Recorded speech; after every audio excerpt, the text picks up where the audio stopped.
Creative తరపు నుంచి ఇప్పటిదాకా చాలా సార్లు ఇచ్చాము. ఇప్పుడు ఈ సికాచి పరిశ్రమలు కనుక కార్మికుల న్యాయం జరగకపోతే ఈ రోజు నుంచే పెద్ద ఎత్తున ఆందోళన చేస్తాం. మళ్ళీ కలెక్టర్ గారికైనా, ఇన్స్పెక్టర్ ఫ్యాక్టరీస్ కైనా, లేబర్ డిపార్ట్మెంట్ కైనా, లేబర్ మినిస్టర్ కైనా, ముఖ్యమంత్రికైనా అందరికీ వినతి పత్రాలు ఇస్తే న్యాయం జరగకపోతే లేదు వాళ్ళ దగ్గర కూడా పెద్ద ఎత్తున ఆందోళన చేస్తాం. ఎందుకంటే ఆదుకోవాల్సింది గవర్నమెంట్ అధికారులు స్పందించాలి.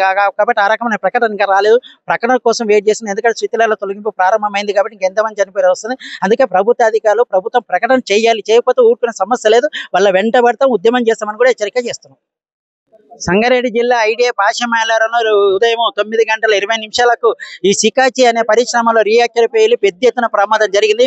3 అంతస్తుల బిల్డింగ్ కూడా కూలిపోయిన పరిస్థితి ఉంది. యంత్రం చిల్లర వదల ఎక్కడంటే అక్కడ ఇలా మిషన్ అంటే ప్రమాద తీవ్రత పెద్ద ఎత్తున ఉన్నది వాస్తవం. ఇక్కడ ఇప్పుడే ప్రభుత్వ అధికారులు చెప్పారు 8 మంది కార్మికులు చనిపోయారు, 23 మంది కార్మికులను హాస్పిటల్ తరలించమని చెప్పారు. అసలు రియాక్టర్ పేలిన స్థలం దగ్గర శిథిలాల తొలగింపు ఇంతమందికి ప్రారంభమైంది. అక్కడ ప్రమాదంలో చనిపోయిన సంఖ్య పెరగడానికి అవకాశం ఉన్నది. 8 మంది చనిపోయారు. ఇంకా మరణ సంఖ్య గ్యారెంటీ పెద్ద ఎత్తున మరణాలు ఇక్కడ సంభవించడానికి అవకాశం ఉన్నది అనేది వాస్తవం. ఎందుకంటే ప్రమాద తీవ్రత చూస్తే పెద్ద ఎత్తున సౌండ్ వచ్చిన చుట్టుపక్కల పరిశ్రమలు అన్ని కూలిపోయిన పరిస్థితి ఉన్నది. అందుకే ఇలా ఈ ప్రమాదం రియాక్టర్ పేలింది. రియాక్టర్ పేలడానికి కారణం ఏంటి అన్నప్పుడు ఇలా పరిశ్రమ యజమాని నిర్లక్ష్యం వల్ల తప్ప వేరే కారణం కాదు. ప్రమాదం జరగకుండా తగిన జాగ్రత్త ఎందుకు తీసుకోవాలని సూటిగా ప్రశ్నిస్తున్నాం. ప్రమాదం జరగకుండా చూసుకోవాల్సిన జాగ్రత్త యజమానిదే తప్ప వేరే వాళ్ళది కాదు. అందుకే రియాక్టర్ పేలింది. రియాక్టర్ ఎందుకు పేలింది?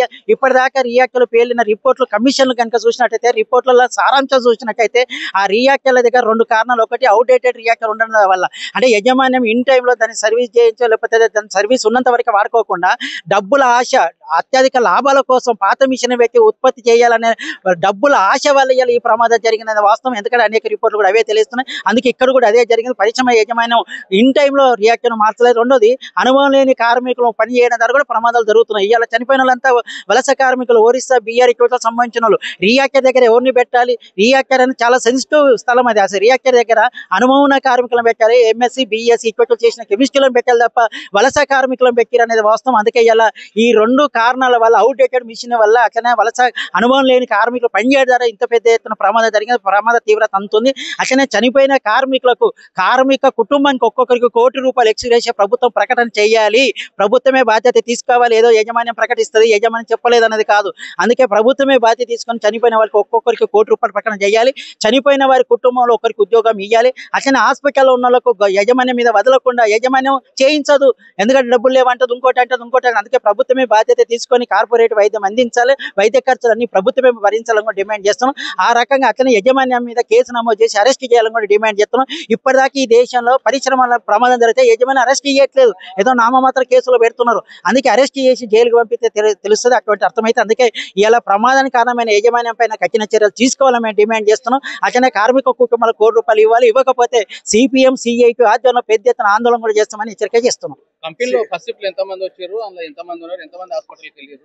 ఇప్పటిదాకా ఉన్న సమాచారం మేరకనే 100 మంది కార్మికులు ఫస్ట్ షిఫ్ట్లు వచ్చారు అనేది. రియాక్టర్ చుట్టుపక్కలనే 70 మంది పైన కార్మికులు పనిచేస్తారు. ఇప్పటిదాకా 50 మంది కార్మికులు ఆచూకీ లేదు. కొంతమంది కుటుంబ సభ్యులు వచ్చి ఫోన్లు చేసే వాళ్ళ ఫోన్లు స్విచ్ ఆఫ్ వస్తున్నాయి. సమాధానం చెప్పే వాళ్ళు కూడా లేరు ఇక్కడ. ఆ పరిశ్రమ యజమాన్యం కూడా ఏం చెప్పట్లేదు.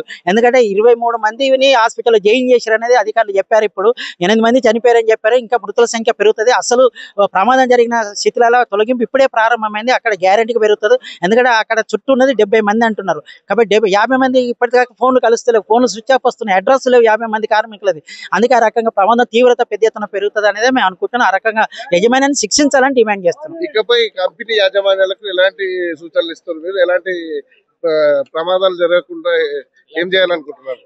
ప్రమాదాలు జరిగినప్పుడల్లా మేము సిఐటి తరఫున, సిపిఎం పార్టీ తరఫున జిల్లా కలెక్టర్ గారికి, ఇన్స్పెక్టర్ ఆఫ్ ఫ్యాక్టరీస్ గారికి, అట్లనే డీసీఎల్ గారికి, కార్మిక శాఖకు రాష్ట్ర స్థాయిలో, జిల్లా స్థాయిలో మేము అనేక సూచనలు చేశాము.